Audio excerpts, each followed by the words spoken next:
El pequeño libro que aún vence al mercado, capítulo 1.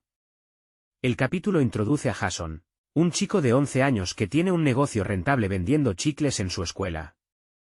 Compra paquetes de chicles por 25 centavos y luego los revende a sus compañeros por 25 centavos, cada uno, ganando $1 de beneficio por paquete. Si vende 3 paquetes al día, puede ganar unos $500 en un año escolar. En los 6 años que le faltan para terminar el bachillerato podría acumular unos $3,000. El autor le pregunta a su hijo Ben cuánto estaría dispuesto a pagar hoy para tener la mitad de las ganancias de Jason durante esos 6 años. Ben calcula que pagaría $450 por esa participación. Ahí es cuando el autor le explica a Ben que ese es básicamente su trabajo: imaginar cuánto valen los negocios y tratar de comprarlos por mucho menos de ese valor. Ben entonces pregunta por qué alguien vendería un negocio que vale $1,000 por solo 500. Esa pregunta lleva al autor a introducir el concepto de MR Market, quien representa las fluctuaciones emocionales del mercado de valores y que a veces ofrece oportunidades para comprar acciones a precios irracionalmente bajos. Capítulo 2. El autor explica la importancia de ahorrar dinero para el futuro en lugar de gastarlo en cosas que no se necesitan, como él hizo en su juventud comprando artículos de broma. Luego presenta 3 planes para hacer crecer el dinero ahorrado. 1. Guardarlo en el colchón o la hucha, pero el dinero no crece, solo mantiene su valor. 2. Depositarlo en un banco para ganar un interés anual garantizado y sin riesgo. 3. Comprar bonos de empresas o del gobierno que pagan un interés más alto que los bancos, pero conllevan cierto riesgo de no recibir los pagos prometidos o la devolución del capital inicial. El autor destaca que el bono del gobierno a 10 años se considera sin riesgo, y paga alrededor de un 6% anual. Esto se convierte en el punto de referencia para evaluar otras opciones de inversión. Deben pagar por lo menos más que ese 6% anual, ya que ese retorno se puede obtener sin ningún riesgo prestándole dinero al gobierno. En resumen, las ideas clave del capítulo son: 1. Ahorrar dinero es importante.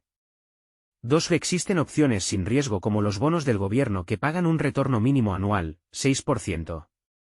3. Otras opciones deben superar ese retorno mínimo para compensar su mayor riesgo. Capítulo 3. En este capítulo, el autor examina otras opciones para invertir el dinero ahorrado, más allá de los bancos y los bonos del gobierno. Primero menciona las apuestas en hipódromos y canódromos, pero indica que no son una buena estrategia a largo plazo. Luego sugiere la posibilidad de invertir en negocios, utilizando como ejemplo las acciones de la cadena de tiendas de chicles de Jason.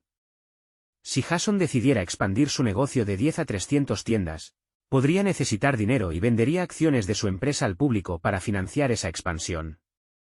Cada acción representaría una pequeña parte de la propiedad y daría derecho a una porción de las futuras ganancias del negocio. El desafío sería determinar si el precio que Jason pide por esas acciones está bien, basándose en una estimación de cuánto dinero ganará su empresa en el futuro.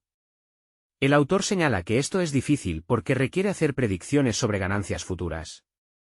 Además, existe incertidumbre sobre cuán confiables son esas predicciones. Finalmente, plantea la pregunta de cómo un pequeño inversor puede competir contra los miles de expertos e inversores profesionales que también están tratando de identificar buenos negocios a buen precio. En resumen, el capítulo cubre: 1. La posibilidad de invertir en negocios comprando acciones. 2. La dificultad de determinar el valor de esos negocios y cuánto pagar por ellos.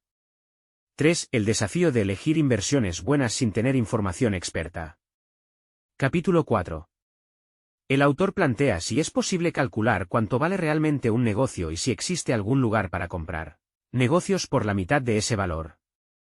Explica que en la bolsa de valores, los precios de las acciones de las empresas más grandes y conocidas cambian mucho en periodos cortos, variando en rangos muy amplios cada año. Esto implicaría que el valor de negocios enormes y estables está fluctuando salvajemente, lo cual no tiene sentido. Presenta el concepto de MR Market, un inversionista emocional y volátil que cada día te ofrece comprar o vender parte de un negocio a un determinado precio, que puede no tener relación con el valor real del negocio. La estrategia recomendada es aprovechar a MR Market solo cuando su humor lo lleva a cotizar las acciones a un precio muy por debajo o muy por encima del valor que uno calcula que tienen. Esto se conoce como comprar /vender con margen de seguridad. El problema es que uno no sabe calcular el valor de las empresas. Además, aunque lograra hacerlo, es difícil saber si los cálculos son correctos, para estar seguro de comprar a un precio suficientemente bajo. En resumen, las ideas principales son: 1. El precio de las acciones cambia mucho aunque el valor no lo haga. 2. La bolsa se comporta como un inversionista emocional llamado MR Market. 3. Es buena idea comprar acciones a un precio muy inferior a su valor, margen de seguridad. 4. El desafío es determinar el valor real de un negocio. Capítulo 5. El autor hace referencia a una escena de la película Karate Kid, en la que el maestro Miyagi entrena a su alumno Daniel para karate haciéndole encerar coches, lijar suelos y pintar vallas. Cuando Daniel se queja, Miyagi demuestra cómo esos movimientos sirven para defenderse de ataques de karate. El autor pide al lector que, como en la película, suspenda la incredulidad, porque va a enseñarle dos conceptos simples que le convertirán en un maestro inversionista. Explica el negocio de Jason's Gum Shops, que el año pasado ganó $1.2 millones. Jason está vendiendo la mitad de la empresa por $6 millones. Eso implicaría un valor de 12 millones para el negocio completo.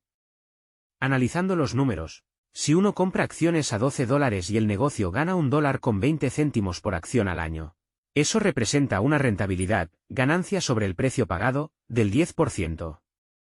Eso es mejor que el 6% que paga el bono del gobierno a 10 años sin riesgo.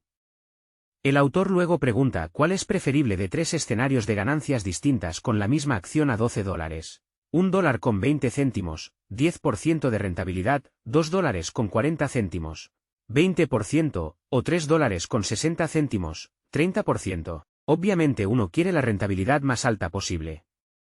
Ese es el primer concepto clave. El segundo se refiere a comprar un buen negocio, aquel que gana más en relación a su inversión de capital.